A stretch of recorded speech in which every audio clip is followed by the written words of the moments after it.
Hi everyone, it's a really special day today.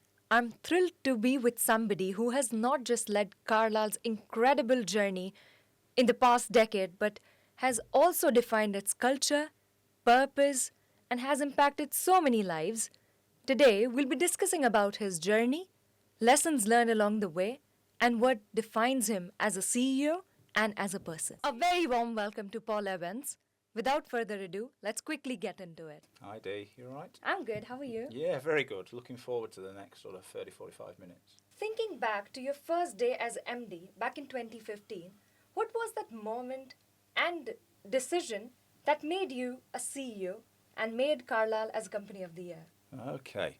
Wow, 10 years ago. Trying to think back, but that's quite a sort of poignant moment because it is quite sort of in terms of ingrained on the journey as to what we've been on. I was elsewhere in the group of companies that we were part of, so I was commercial director for a business called Blue Arrow. My then line manager, a gentleman called Mark Maniton, who was the CEO of Blue Arrow, also had responsibility for what is now we know a great business, but at the time probably wasn't so great in terms of Carlisle's position at that time. And I'd been asked many times to effectively, in terms of think about what I wanted to do next in my career. And one of those ambitions was to become a managing director of a business. In fact, I'd had that as an ambition on my CV from when I was in my early 20s, and there was an opportunity. I would have been 37 at that point to accept a role into Carlisle. But it's poignant because we were in a very busy period in Blue Arrow. So Blue Arrow being a large industrial recruiter, does a lot around peak seasons in terms of supporting Christmas, so warehouse staff or industrial staff. But at the same point, Carlisle was probably in a real bad position, really. It had gone from 80 million turnover to 30 million turnover in 18 months. And the desire was to ask if I could come into Carlisle and sort of obviously in terms of not only pick up the day job I was doing at Blue Arrow, but pick up responsibility as managing director back then in Carlisle. Looking back, you told about how you joined Carlisle. Carlisle must be facing a lot of challenges. So how those early experiences shaped the way you lead today? Well, I think I'm fortunate that I'm not degree educated, so I decided early on to pursue a job rather than necessarily in terms of going down the degree route. I personally don't think that that's ever held me back, but what that has meant is that I started my journey on my career on the front line. So whether it be in supermarkets where I was working on the shop floor, or as I came into this industry in terms of working for a period of time on the front line in terms of locking, unlocking buildings and patrolling facilities around what was the East Midlands area. And I think that has then sort of embodied and ingrained the ability to make sure that every decision we take has always got a view of what do our frontline colleagues who actually deliver our services really think about what we're trying to do as a business and our values. Now that you mentioned about the different roles you started with, how does that impact the decisions you make today for the people on ground and in HQ? I think it always gives you a hark back to recognising that in any business you've got a whole range of different stakeholders and personas. Clearly, being a commercial entity, we have shareholders that are in terms of requiring us to return return for their investment. But I think at the underlying point, I've always been of view of that if you do the right things by the people on the front line, you will then, in terms of create a business that, in terms of driven by those people on the front line, and actually in terms of prove the performance of the business over a longer term, and that's been sustainable over the last 10 years. We've had an amazing journey where we've gone from 1,600, and I'll say 1,600 employees because we used to call them employees before I arrived. We've moved that, and it's been through a lot of debate over many years about we call everybody a family member. So everybody's part of the Carlisle family, and I'm really proud that we've got over 6,000 family members now across the UK. Speaking of leadership, Paul, I've seen you mentioning Carlisle as family. How does this influence when you connect with people every day and at a larger business level? I suppose I can't actually give you a specific moment in time when we started calling people family members, but I think it was early on in that journey. In fact, I would know it would be early on in that journey. And I think for me, it was about, and don't get me wrong, we have divorces, marriages, breakups, arguments, like every family Yeah. will do in that metaphorical way. But for me, it's about recognizing that people are part of something bigger. And if you're part of that family, Mm-hmm. you are effectively, in terms of always looking out for how the impact of your view might be on a wider, in that case, a wider family. Yeah. And I think that over time we've seen that done times and time again in terms of, and I think that that also underlines a subconscious feeling probably around our culture Yeah. that people do recognise you may not do unto your family members as you would do unto somebody who worked in just a corporate environment. Right. And there's been times when people have said, is it right to call people family? Should they be called employees?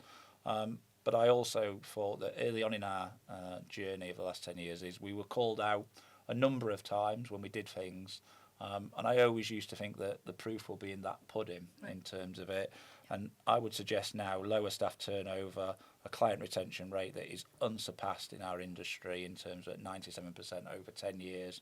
That's And I would amazing. suggest that over time we've created a family. Another question for you. We have always been driven by purpose. Now it's been 10 years at Carlisle.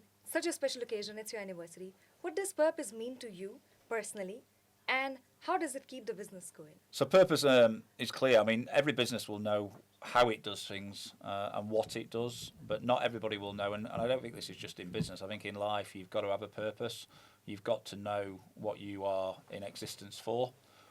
We did a lot of work probably in the first couple of years, but certainly around year 3, year 4, around working with Simon Sinek's Start With Why. And that is around in terms of defining what our why statement is as a business. Again, not going through it, it's a bit like a Boy Scouts motto or Girl Guides in terms of motto where you all align to that purpose and that vision. And I think that we've held ourselves to that. And that is about being different. It's about having clear routes of communication. And more importantly, at all levels, it's about being visible. And certain times during this last 10 years, people have sort of said, well, that all sounds great, but it's just marketing. But I think over the last 10 years, we've been able to prove time and time again that it's not marketing, it's lived and breathed. And therefore, the purpose drives the motivation and the energy and I suppose the pulse of what we see inside Carlisle. Purpose is very important, but so is innovation. And I have seen you leading so many initiatives like Challenge Innovation we came across, and before that, Innovation Lab as a new addition to the company. And then back in the day, under your leadership, there was an initiative like Work IT, Carlisle Creations. So what keeps you curious, and what's that drive to keep Carlisle evolving? It's an interesting one, that Dee, really, because I suppose probably a bit of never sitting still, and maybe people who get to know me that you can become, I don't know, you can become sort of constantly looking for that next thing. Mm-hmm. There was a period of the last 10 years, though, where people have actually said you need to live in the moment a bit because you need to enjoy what you've done. And I think that's not just personally, but also professionally. But I think there is this drive to, and one of our customers, one of our ex-customers, the pursuit of greatness, constantly looking for. And interestingly, that in one sense that is a great strapline to have, but there's always an element of you'll never get perfection. Mm-hmm. And there's always that discontent maybe of trying to search for perfection. Are you truly happy with what you're searching for? That sort of drives that ambition to also recognise that if you stand still today, others will catch you up to that position. And therefore, how do you really make sure that you are best in class for your people, that you are constantly trying to look at? And some of the initiatives that you've identified, I think that we were first to market on them, and we've continued to that. I suppose taking myself out into the larger bit about purpose and what's Paul's purpose, I absolutely love the fact that a lot of our competitors have adopted these initiatives as well. And that also means that ultimately, whilst we're looking after our family members, by moving the actual sort of obviously line in the sand for the industry, you're not only affecting the 6,000 family members, but we're affecting more and more, tens and tens of more thousand people, because organisations are doing the right things by their people. We are progressing really well, but there must be days when you would have a rough day or any setbacks that you would want to share? I think over the last 10 years, there's probably been numerous of them. I don't sit here saying that either Carlisle or me as a person or me as a senior team in terms of the team we work with, I don't think we would ever sit here and say that we've got it right every single day that we've come into work. Yeah. I think some of the biggest things for me are resilience around obviously recognising why things have gone wrong and being open to recognise why things have gone wrong. Often when you look at why things either get adopted or don't get adopted, there'll be root cause analysis around that. I think some of the big sort of challenges for me have been, and probably in fairness, we're in our best ever position that we have been regard of this, is getting a stable team around the senior team. And therefore, I also look at stability in frontline. We've got one of the lowest staff turnovers in the industry, and equally, some of our management teams have been with us for a number of years now. But I do question that sometimes, if I look back over that journey, COVID was a real challenging opportunity for us, but actually led into not only a challenge, but actually in terms of we grew and we came out of COVID in a positive way. So I think for me it would be that resilience about making sure that as we do enter those difficult periods, that we actually learn from them and we move on. Another question. I've seen you advocating a lot for fairness, high industry standards, and now sharing S12 as well. Where does this idea of fairness comes from while managing commercial reality? I think it's for me, it's the purpose of actually in terms of leaving what you've got today in a better state than when you leave it in the future. I spend a lot of time as part of the why statement you'll have heard when I said that earlier as about being visible. Ironically, even just today, one of my senior team has come back from Disney. And the Disney mantra, we were very fortunate. We had Disney come and speak to us in 2019. Right. An absolute amazing innovation lab. And Disney openly have that they encourage all of their, in fact, I think they would probably say that encourage is the wrong word. I think they mandate all of their management teams to spend a minimum of 70% out on the floor. So I think you can't go and be that visible with people if in one side you're having a cup of tea with them and sort of saying and listening to what they want, and then if you come back into the boardroom and it's completely ignored and disregarded. So I think there's a bit of a making sure that you can hold yourself to that account of taking everything that you hear and trying to balance it with commercial reality. And I suppose grabbing any bit of sort of a four-leaf clover of in terms of anything around luck or anything sort of around that would keep us in terms of sane. We've been fortunate, and this will be the next challenge for the next 10 years, we've been fortunate to have some amazing customers that have allowed us to do of what we've done, that have joined us on that journey. We're about to enter a different stage of our growth in terms of in Carlisle, and I think also therefore recognising the front line and not losing our DNA is absolutely critical to me as we go forward, to make sure that we continue to focus on all areas of our operation, but still with that prominence on how we provide rewarding, safe and enjoyable environments for our people. There was a massive change in the company under your leadership. Last year, we completely moved from subcontracting and brought everything in-house. How has this impacted business? Well, I think the first thing, and probably useful to say this, and we make sure that we don't lose sight of this, is that not one person can ever do anything in a business. And I would suggest that over many times and over the last 10 years, there have been so many different people who've done so many good things.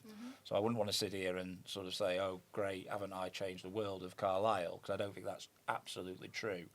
And I think this one leads into a very similar position. I've long wanted to remove non-specialist subcontracting from the business. And I think that's because over many years it's shown that we've subcontracting work out means that you're bringing people who aren't part of your family into an environment that will have a knock-on for me personally, for the wrong reasons. There are times in the world where I know that subcontracting done well works, and therefore I'm not decrying it as its whole. But I'd been trying to do this for a couple of years because I'd seen labour exploitation, I'd seen cash in hand, I'd seen training standards being driven down, and I'd seen overall performance of contract delivery being affected by subcontracting in different areas. So I set the challenge, and as I said, it took me 2 years. A couple of times we went forward, then we went back, then we went forward, then we came back. But I would also say that the senior management team and the managing director and heads of ops, I think they finally saw what the opportunity was to actually, in terms of increase standards and look after the betterment of our people. And I think they just got on with doing it. And I take my hat off to them. It became a lot easier, I suppose. We talk about storytelling. Once they fully understood why it was important, I think then it became a lot easier, and they just got on with it. And I say, don't give the credit to me on that journey, because I think a lot of people in Carlisle have played that journey well and have achieved what we've got today. And the beauty of that, and some of the stories we now hear of staff who are working around a whole range of different contracts, getting better skills, getting better career advancement. There's so many positives of doing it well. Now I want to know a bit more about Paul Evans beyond work. Yeah. What does your typical weekend look like? So some will know that I've just given up professional football refereeing. So that was a big part of it. In fact, ironically, this is 10 years in Carlisle, but giving it up was 10 years being part of what was called the Professional Game Match Officials body. The top 500 officials in the UK are part of that, and I was fortunate to be involved with that across, obviously, the in terms of professional game in football. So that was a big chunk of the last 10 years, often Saturday afternoon being out and about amongst stadiums, amongst competitions, but also during the week I'd spend a lot of time in terms of attending and doing the responsibilities that are given to you in that arena. That's gone now. So thankfully, in terms of able to put that back in terms into a family life that has got two boys in terms of that are 17 and 12, so Daniel and Thomas, and in terms of my partner, making sure that I give that quality time back into them from a family point of view. Can't get away from football though. I still play football Sunday mornings. I love that. Still competitively playing football against people who are 20, 25 years younger than me. But I think that that'll be there. And then equally, just also recognising, and I spoke on another panel probably about 2 months ago, recognising that need to look after and that self-care is probably very important. No matter what job you do, whether you're in terms of working out the front line in support function or in senior management team, it's absolutely critical to make sure you've got time for yourself and you can have that away. So I think a mixture of in terms of family activities, and then with the family doing other things in terms of obviously walking, travelling, in terms of having fun also, and recognising that you've only got that period of time before you're back in on a Monday morning and trying to do everything that you want to do the week before. Just another question from that. Is there any book or movie or even a podcast or a person even you are heavily inspired by? Oh, there's a few films.